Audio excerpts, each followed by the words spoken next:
KFC a bâti et continue de bâtir son empire autour du poulet. Sa dernière campagne publicitaire, présentée le 14 mars dernier, intitulée Believe, conçue par l'agence Mother avec pour slogan All Hell Gravy, a suscité l'effroi, notamment chez les consommateurs. Certains voient dans cette campagne publicitaire un appel à l'anthropophagie, d'autres un extraordinaire coup de marketing. Martin Rose, directeur créatif de Mother, a expliqué, je cite, que l'objectif de la publicité était de créer une échappatoire à la réalité en célébrant une obsession totale pour le poulet. Quant à Monica Silic, directrice du marketing de KFC au Royaume-Uni et en Irlande, elle a simplement stipulé que la campagne avait pour objectif de divertir en offrant aux spectateurs une pause amusante compte tenu du monde chaotique actuel. Qu'en est-il vraiment? Les termes All Hell Gravy, Believe et Mother sont dès le départ porteurs de sens, des indicateurs parmi de nombreux autres qui nous révèlent le véritable objectif de cette campagne publicitaire. Vous souhaitez lever le voile de l'obscur? Alors, restez avec moi. 3, 2, 1, 0.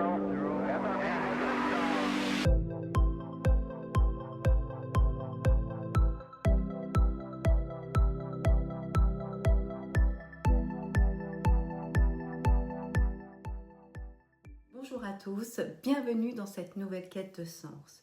Une quête de sens qui m'a donné, sans vouloir faire de mauvais jeu de mots, la chair de poule.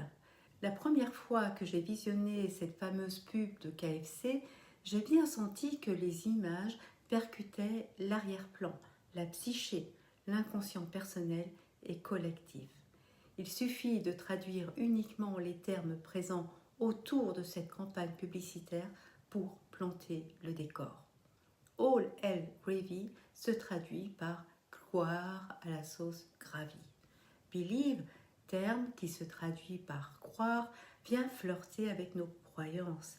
Et comme par hasard, l'agence publicitaire s'appelle Mother, qui se traduit par mère, celle qui donne la vie. Mais il convient, avant d'aller plus loin, de vous montrer la publicité en question. Je vous invite à la visionner en étant attentif à vos ressentis, à ce qui se passe à l'intérieur de vous pour que vous puissiez prendre conscience de son impact dans votre psyché, de quelle façon elle s'inscrit dans votre psyché. À partir de là, il sera plus facile pour vous de me suivre dans mon analyse. Allez, c'est parti!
pense que nous sommes tous d'accord sur le fait que cette publicité est particulièrement dérangeante, malaisante.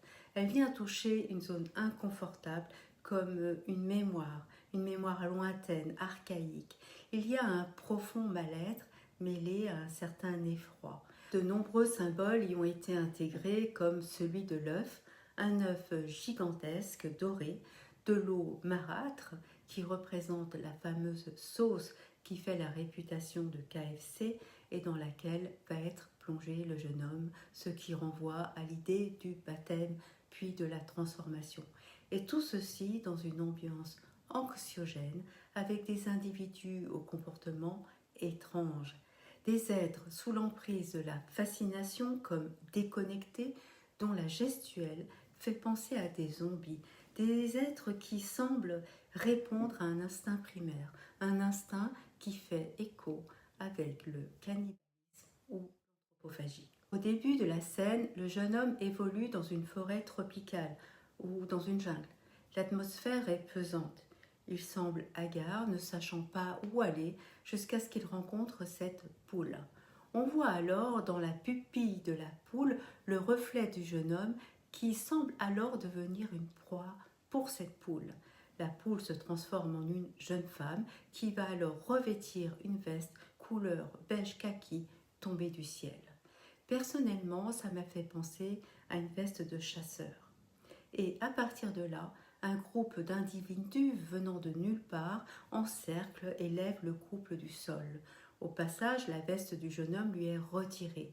Le groupe disparaît et réapparaît alors tenant à bout de bras un œuf gigantesque doré. La grande majorité des vidéos qui ont traité ce sujet ont simplement évoqué le cannibalisme, l'anthropophagie et l'aspect religieux en relation avec la scène dans laquelle l'individu est plongé dans la sauce. Mais si vous êtes abonné à ma chaîne, vous savez que le style de la maison, c'est de relier plusieurs points pour vous conduire derrière le miroir. J'aime apporter une certaine profondeur à mes contenus et des références. Et puis aussi et surtout parce que mon domaine de prédilection, c'est justement l'inconscient personnel et collectif. Et justement, Carl Gustav Jung, fondateur de la psychologie des profondeurs, relate dans son livre « Ma vie, un rêve ». Voici donc le rêve qu'il relate. Dans mon rêve, dit-il, je descendais dans la grotte. Je trouvais un autre être sur le trône doré, un être inhumain, issu des ténèbres, immobile. Il regardait vers le haut et se nourrissait de chair humaine. Ce n'est que 50 ans plus tard que je fus cloué de stupeur par le passage d'un commentaire sur les rites religieux où il était question du thème fondamental de l'anthropophagie dans le symbolisme de la communion. En effet, la doctrine catholique, certainement la plus étrange, pour ne pas dire la plus déconcertante, est celle considérant la présence de Jésus-Christ dans le Saint-Sacrement. La religion catholique présente l'Eucharistie comme étant le corps, le sang, l'âme et la divinité de Jésus-Christ. Le prêtre va par le miracle de la transsubstantiation, lors de la messe, transformer le pain et le vin en corps et sang du Christ. C'est ensuite, au moment de la communion, que le corps du Christ, sous la forme de l'hostie, est mangé par le pratiquant. Et c'est à cet épisode que fait référence Carl Gustav Jung, dont je précise que le père était pasteur. J'ouvre une parenthèse pour revenir un instant sur les termes anthropophagie et cannibalisme pour bien faire la part des choses.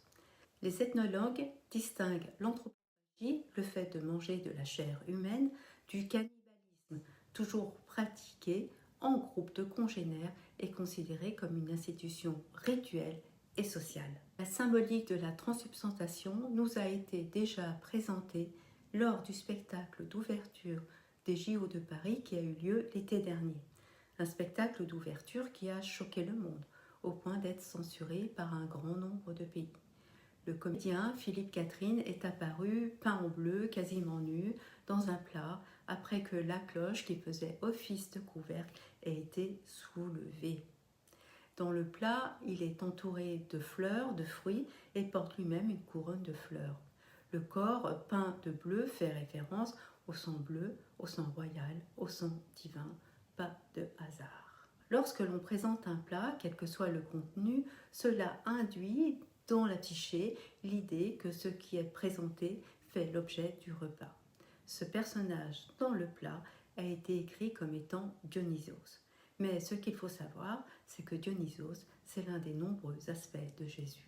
Je ferai peut-être une vidéo sur ce thème une prochaine fois. Pour en revenir au plat, ce plat est le symbole donc de la transsubstantation. Qui plus est, n'oublions pas que ce tableau du spectacle figure la scène, le dernier repas de Jésus. La fameuse scène au cours de laquelle les apôtres rapportent les propos qu'aurait tenus Jésus: mangez, ceci est ma chair, buvez, ceci est mon sang. Phrase qui est le point central de la communion.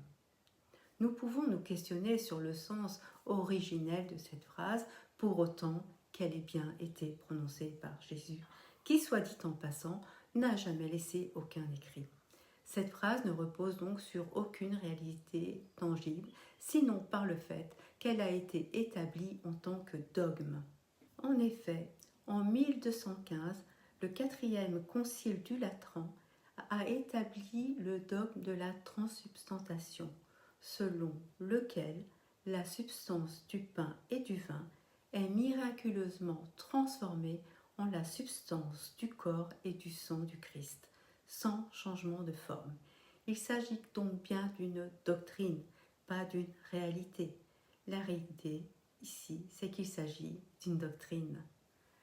Je rappelle que dans sa définition, une doctrine est un ensemble de notions qu'on affirme être vraies et par lesquelles on prétend fournir une interprétation des faits pour orienter ou diriger l'action. Je précise que le fait de remettre en question les dogmes ne remet pas en question l'existence de Jésus, bien au contraire. Remettre en question les dogmes, c'est apporter à Jésus sa véritable dimension, lui redonner sa véritable place. En tout cas, à ce niveau, je pense que ça doit commencer à vous titiller. Revenons à KFC. Il est important de parler de l'œuf présenté dans cette publicité, du symbole qui l'accompagne. L'œuf cosmique est le symbole universel de la création du monde. Il représente l'origine de la vie.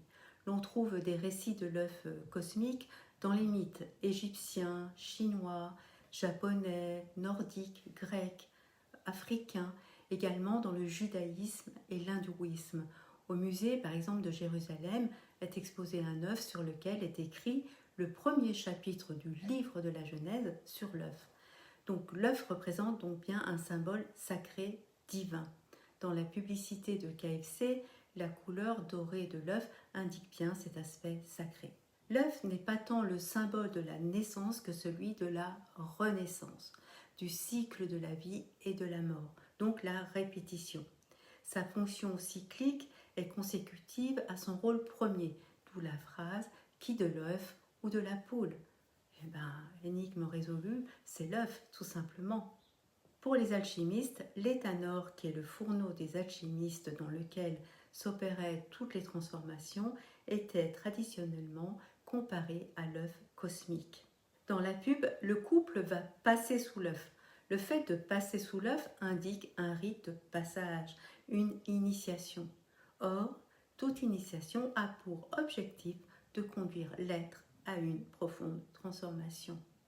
Ici, l'initiation fait écho avec l'acte religieux du baptême. Nous voyons clairement l'individu plongé dans les eaux troubles, la sauce, cette sauce qui représente en réalité la soupe cosmique ou soupe primordiale. Rien n'est hasard. Mais ce qui m'a interpellée, c'est la façon dont est porté l'individu. J'ai trouvé étrange ce corps raide porté sous le bras de la jeune femme jusqu'au moment où j'ai vu que les deux corps formaient une croix. Et la croix est le signe central du baptême. Une fois plongé dans la sauce, le jeune homme devient, sous les yeux de ceux qui assistent à cette transformation, un tender de poulet pané prêt à être dégusté.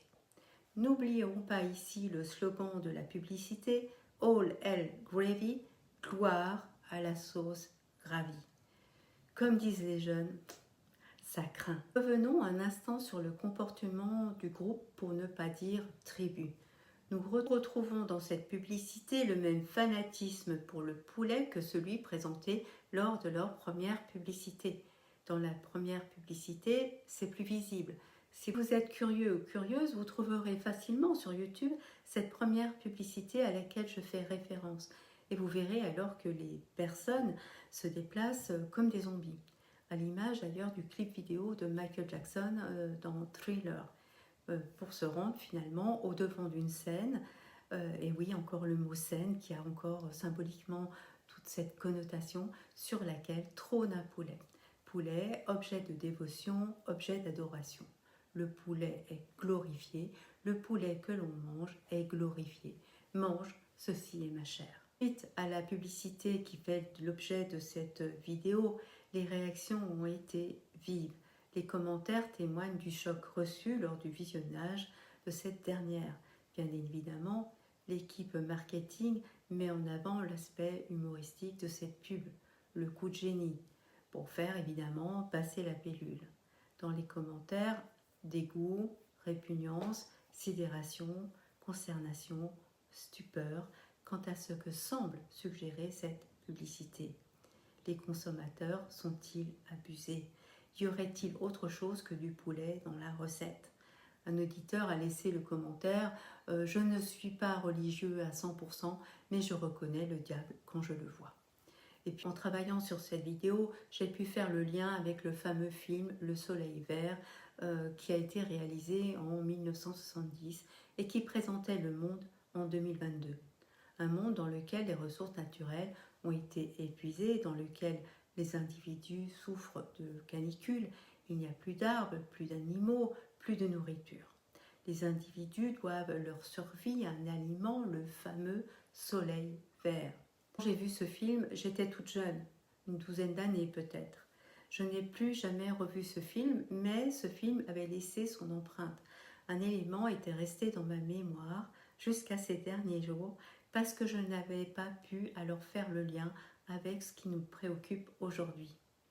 Pour ceux qui ont vu le film, vous vous rappelez comment se présentait le soleil vert, l'aliment de survie ? Oui ou non ? Allez, je vous laisse 3 secondes. 1, 2, 2,5, 2,75, 3. Dans ma mémoire, c'était sous la forme d'une hostie. C'était plat, très mince, et ça rentrait dans la bouche comme une hostie. Intriguée, je suis allée chercher, pour les besoins de cette quête de sens, des images du film. Dans le film, la forme est carrée, mais le message lié à l'hostie reste valable. En effet, au final, lors du dénouement, l'acteur principal, policier, va découvrir l'effroyable vérité qui se cache derrière le soleil vert. Il s'agit de chair humaine. Les individus se nourrissent, sans le savoir, de chair humaine. J'ai également pris conscience en faisant cette vidéo que j'ai toujours refusé l'hostie. Quand j'étais gamine, ma grand-mère me demandait parfois de l'accompagner à l'église. Alors, non seulement je ne prenais pas l'hostie, mais en plus, je faisais semblant de chanter. On dit rien. Hein. J'étais déjà une gamine qui ne rentrait pas dans le moule. Hein. Je disais jamais rien, mais je n'en pensais pas moins. La seule fois où j'ai pris l'hostie, c'était le jour de ma petite communion. Et puis, je dois dire aussi que je n'ai jamais mangé de KFC. Pas une seule fois. Je vous invite à visionner ma vidéo que j'ai faite la dernière fois sur la matrice, les archontes et les portails organiques pour comprendre que tous ces programmes sont élaborés par les archontes qui nous posent dans la direction qu'ils souhaitent nous voir prendre en s'appuyant justement sur des croyances religieuses qu'ils ont mis eux-mêmes en place il y a des millénaires. Tout cela suit un plan savamment orchestré. Il prépare donc nos esprits depuis des millénaires à accepter l'inacceptable et tout cela, bien évidemment, à notre insu, ni vu ni connu, vas-y que je t'embrouille. Je referme la parenthèse. Dieu merci, à lire les commentaires laissés sous la pub KFC, l'on comprend qu'à trop vouloir jouer les malins, leur propre système anthropique commence à se retourner contre eux, à se fissurer. Il nous reste à nous, humains, pas mal de chemin à faire. C'est chaque jour qu'il nous faut gagner du terrain.